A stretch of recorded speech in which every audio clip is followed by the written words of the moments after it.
উল্লেখ করা হবে আলাদাভাবে, পর্যালোচনা কমিটি আলাদাভাবে উল্লেখ করা হবে। আমরা মেনেছি, তার কারণ হচ্ছে যে একই প্রক্রিয়ায় একই কর্মপদ্ধতি নির্ধারণ করে থাকবে, যেটা সুপারিশ করা হয়েছিল। তার পরিবর্তে লোক দেখানো একটা প্রভিশন করা হয়েছে যে 6 মাস পর পর দুদক প্রতিবেদন প্রকাশ করবে। এটা কোনো তো অর্থ হয় না। অন্তর্বর্তী সরকার না, আমাদের কর্তৃপক্ষ পদনের 1.5 বছর পুরো মেয়াদ, সেটি সম্পর্কে আমাদের একটা পর্যালোচনা, একটা গবেষণা হাতে আছে, চলবে, সম্পন্ন হচ্ছে।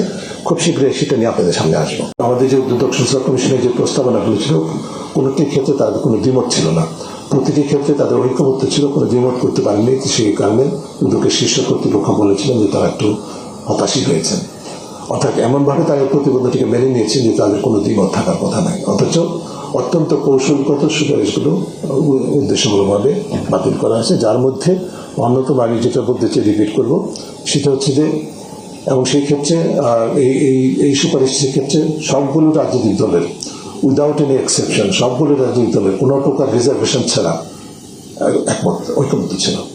অর্থাৎ দুদকের জন্য পর্যালোচনা কমিটির এক দায়িত্ব ছিল, দুদক যে কারণে অকার্যকর ছিল জন্মলগ্ন থেকে রাজনৈতিক প্রভাব এবং আমলাতান্ত্রিক প্রভাবের কারণে, সেটার থেকে উত্তরণের জন্য অন্যতম হাতিয়ার হিসেবে দুদক যে কাজ কার্যক্রম পরিচালনা করে, সে সম্পর্কে 6 মাস পর পর একটি স্বাধীন বাছাই পর্যালোচনা কমিটি দুদকের সাথে আলোচনা সাপেক্ষে তাদের সাথে সম্মত প্রক্রিয়ায় সম্মত তথ্য সংগ্রহের মাধ্যমে দুদকের কার্যকরের বিশ্লেষণ করবে এবং গণশুনানি করবে। এই সুযোগটা রাখার জন্য একটা স্বাধীন বাছাই পর্যালোচনা কমিটি প্রস্তাব করা হয়েছিল।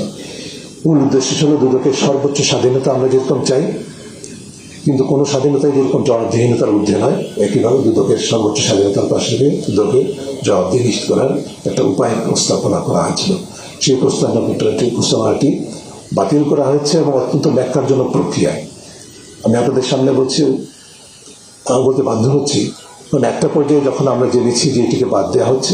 স্টাইল হোক রুচিশীল, পরিচয় হোক রাজকীয়, e-commerce platform Palace of Classy, যেখানে ফ্যাশন মেলে আত্মবিশ্বাসে। শীতের হুডি হোক বা গরমের আরাম, আমরা আছি আপনার পাশে। 100% অরিজিনাল প্রোডাক্ট, দেশের যে কোনো প্রান্তে, ফ্রি হোম ডেলিভারি। অর্ডার করতে ইনবক্স করুন এখনই। Palace of classy, B classy, be confident. তখন আমরা সংশ্লিষ্ট উপদেষ্টা এবং অন্য যারা শীর্ষ কর্মকর্তা আছে তাদের সাথে অধিক পরামর্শ বৈঠক করার সুযোগ নিয়েছি। সেখানে 1 ঘন্টার বৈঠকে আলোচনা সাপেক্ষে তারা সম্পূর্ণভাবে একমত হয়েছে, রিপিট করছি, সম্পূর্ণভাবে একমত হয়েছে যে বাছাই ও পর্যালোচনা কমিটি থাকবে এবং যেই প্রক্রিয়া এবং যেই কর্মপদ্ধতি সুপারিশ করা হয়েছিল সেটাও থাকবে। শুধুমাত্র একটা তারা অনুরোধ করেছেন যে ঠিক আছে, বাছাই কমিটি উল্লেখ করা হবে আলাদাভাবে, পর্যালোচনা কমিটি আলাদাভাবে উল্লেখ করা হবে। আমরা মেনেছি, তার কারণ হচ্ছে যে একই প্রক্রিয়ায় একই কর্মপদ্ধতি নির্ধারণ করে থাকবে, যেটা সুপারিশ করা হয়েছিল। সেটা মান্য হয়েছে, তারা মেনেছেন এবং সেটি তারা সেভাবে প্রণয়ন করবেন অঙ্গীকার করেছেন। কিন্তু আমরা খুশি মনে ফিরে আসলে পরেই আমরা জানতে পেরেছি যে সেটিকে বাতিল করেছে। আমরা আপনারা জানেন সেটা নাই। তার পরিবর্তে লোক দেখানো একটা প্রভিশন করা হয়েছে যে 6 মাস পর পর দুদক প্রতিবেদন প্রকাশ করবে। এটা কোনো তো অর্থ হয় না। এটা জবাবদিহিতার একটা প্রক্রিয়া নিশ্চিত করতে হবে, যেটি করতে সরকার ব্যর্থ হয়েছে, দুদকও ব্যর্থ হয়েছে। আমাদের জানা মতে দুদকের অভ্যন্তরীণ শক্তি, দুদকের অভ্যন্তরীণ আমলাতান্ত্রিক শক্তি এবং দুদকের সরকারের অভ্যন্তরীণ আমলাতান্ত্রিক শক্তির একাংশের হাতে উপদেষ্টা পরিষদ আত্মসমর্পণ করেছে।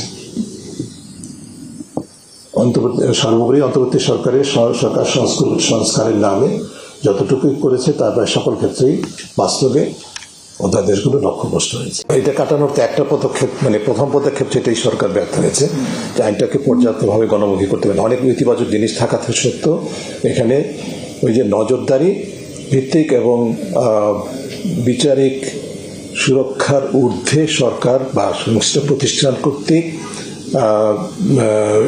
এই আইনের অপব্যবহারের সুযোগ রাখা হয়েছে, যেই কারণে যেই ঝুঁকিগুলো ছিল সেই ঝুঁকিগুলি এখন অব্যাহত আছে বলে আমরা মনে করছি। আনফর্চুনেটলি এটা সরকারের ব্যর্থতার অংশ হিসেবে আমি মনে করি।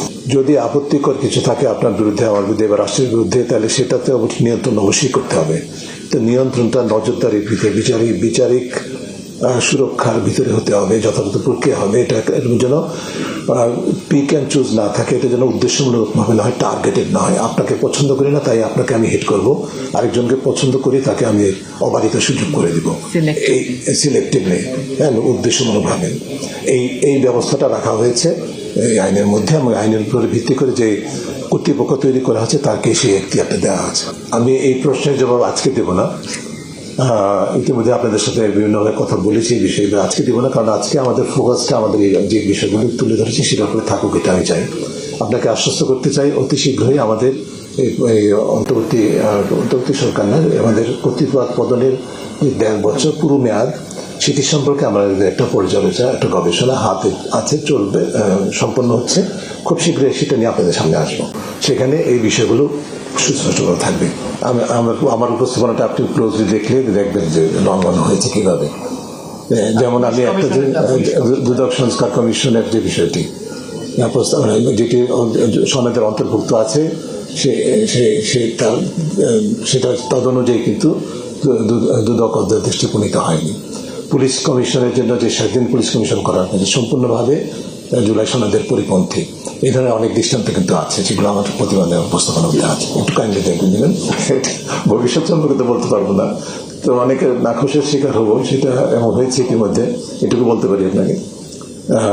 ইতিমধ্যে যতটুকু আমার ভূমিকা আপনারা দেখেছেন, আমাদের ভূমিকাটা একটু বুঝতে হবে। আমাদের হয়েছে সরকারকে সহায়তা করা, সরকারের ইতিবাচক দিকের স্বীকৃতি দেওয়া, সম্মান করা, উৎসাহিত করা, এট দ্য সেম টাইম ব্যর্থতাগুলোকে আমার চিহ্নিত করা, ঘাটতিগুলোকে চিহ্নিত করা।